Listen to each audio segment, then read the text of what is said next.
తెలంగాణ కుంభవృష్టి లిటరల్ గా వణికించేస్తోంది.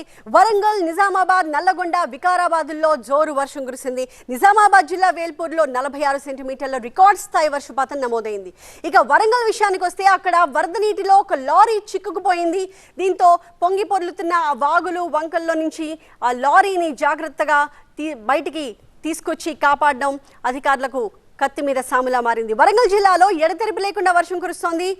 వరంగల్ ఖమ్మం హైవేపై భారీగా వరద నీరు నిలిచిపోయింది. పంతిని గ్రామం దగ్గర హైవేపై ఉధృతంగా ప్రవహిస్తోంది వరద నీరు. ఈ వరద నీటిలో లారీ చిక్కుకుపోయిన దృశ్యాలను మనం చూస్తున్నాము. ఆ లారీని బయటకి తీయడానికి స్థానికులు తీవ్రంగా శ్రమించారు. ప్రస్తుతం వరంగల్లో సిచ్యువేషన్ ఏ రకంగా ఉంది వివరించడానికి మా ప్రతినిధి పెద్దీష్ లైవ్ లో సిద్ధంగా ఉన్నారు. పెద్దీష్, మీ వెనకంతా కూడా ఎటు చూసినా నీరే కనిపిస్తోంది. జిల్లా వ్యాప్తంగా ఇలాంటి పరిస్థితి ఉందా? అధికారులు ముఖ్యంగా రెడ్ అలర్ట్ జారీ చేసిన జిల్లాల్లో వరంగల్ జిల్లా కూడా మనకు కనిపిస్తోంది. సో ఎటువంటి సన్నద్ధత అక్కడ అధికారుల్లో కనిపిస్తోంది?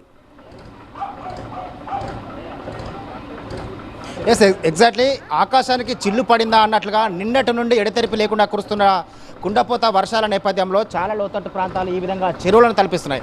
ప్రస్తుతం నేనున్నటువంటి ఈ కాలనీ సంతోష్ మాత టెంపుల్, అదేవిధంగా సాయినగర్ కాలనీ ఏ విధంగా చెరువును తలపిస్తుందో చూడవచ్చు. సో ఇక్కడికి సాధారణంగా ఎవరు కూడా వాహనాలకు కావచ్చు, నడుచుకుంటూ కూడా రాలేని పరిస్థితి. ఈ నేపథ్యంలో మనం TV9 సాహసోపేతంగా ట్రాక్టర్ ద్వారా ఒక ట్రాక్టర్ తీసుకొని మనం ఆ కాలనీలో పరిస్థితి తెలుసుకోవడం కోసం ఇక్కడికి వచ్చాం. వచ్చిన సందర్భంలోనే చాలామంది ఇంకా ఇళ్లలో చిక్కుకొని వారంతా కూడా ఇళ్ల నుండి బయటికి వెళ్ళలేని పరిస్థితుల్లో వారంతా కూడా కనీసం నిత్యావసర వస్తువులు కూడా సమకూర్చుకోలేని పరిస్థితుల్లో ఉన్నారు. సో వారు కూడా TV9కు సమాచారం అందించిన నేపథ్యంలో వారిని మనం ఇక్కడ నుంచి తీసుకెళ్లే ప్రయత్నాలు అయితే చేస్తున్నాం. సో ఇక్కడ మనతో పాటు కాలనీ నుంచి బయటకు వస్తున్నటువంటి చిన్నారులు, ఆడవాళ్ళు, మగవాళ్ళు చాలా మంది ఉన్నారు. చెప్పమ్మా, ఎప్పటి నుంచి మీకు ఇట్లా ఈ వరదలు ఉన్నాయి? మీకు ఎట్లా ఉంది? 2 రోజుల నుండి.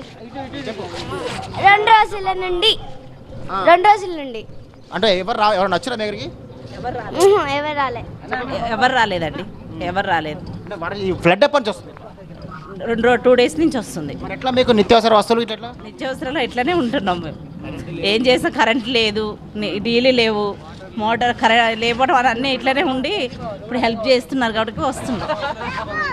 మీరు చెప్పడమ్మా, ఎప్పటి నుంచి మీరు ఇట్లా ఇబ్బంది పడుతున్నారు? 2 రోజుల నుండి. మీకు ఏమైనా ఉందా తినడానికి? ఇట్లా ఉంది. చెప్పండి సార్, మీరు ఈ కాలనీలో చాలా రోజుల నుంచి ఇదే పరిస్థితి కదా మీకు? మరి మీ బాధలు చెప్పుకున్నారా అధికారులకు? ఎవరు పట్టించుకున్నారు? చెప్పుకున్నాము, ఎన్నిసార్లు చెప్పుకున్నా. ఈసారి అయితే జరుగుతాను కానీ ఈసారి మాత్రం ఖచ్చితంగా చేస్తా అన్నారు. ఇక మాకు ఇప్పుడు ఏ చిన్న విషయం అన్నా, ఎంత ఇబ్బందులు ఉన్నా కానీ మా కార్పొరేటర్స్ బాగా సపోర్ట్ చేస్తున్నారు. గంధి నవీన్ గారు, కల్పన మేడం వాళ్ళు వీళ్ళందరూ కలిసి ముందు అన్ని కార్యక్రమాలు చూస్తున్నారు. మాకు ఏమైనా సహాయం టైంకి ఇంత భోజనాలు కానీ మేము ఇంట్లో వండుకుంటే. మీరు చెప్పండి అమ్మా, స్కూల్కి పోతున్నారా? మరి ఇలా స్కూల్ పోయిరా లేదా మీరు? లేదు, రేపు ఎగ్జామ్ ఉన్నా కూడా వెళ్ళలేదు. ఎందుకు మరి?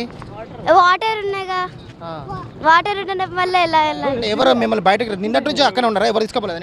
ఎవరు తీసుకోబోరే. మరి ఎట్లా మీకు తిండి, అన్నం, పాలు వచ్చాయి? ఇంట్లో ఉన్న వాటితో సర్ది పెట్టుకోవాలి. అయ్యో, మరి ఎట్లా ఇప్పుడు? మరి లేదుగా మీకు ఇప్పుడు బయటకు వెళ్ళిపోతుంది. సో ఇది చూస్తున్నాం. ఈ విధంగా TV9 సాహసోపేతంగా మనం వారి వద్దకు ఒక ట్రాక్టర్ సహాయంతో చేరుకోవడం జరిగింది. చేరుకున్న సందర్భంలో వారైతే కాస్త ఊపిరి పీల్చుకున్నారు. సో చాలా కాలనీలు, వరంగల్ నగరంలో చాలా కాలనీలు ఇదే విధంగా లోతట్టు ప్రాంతాల్లో ఉన్న కాలనీలను కూడా జల దిగ్బంధాలు చిక్కుని ఉన్నాయి.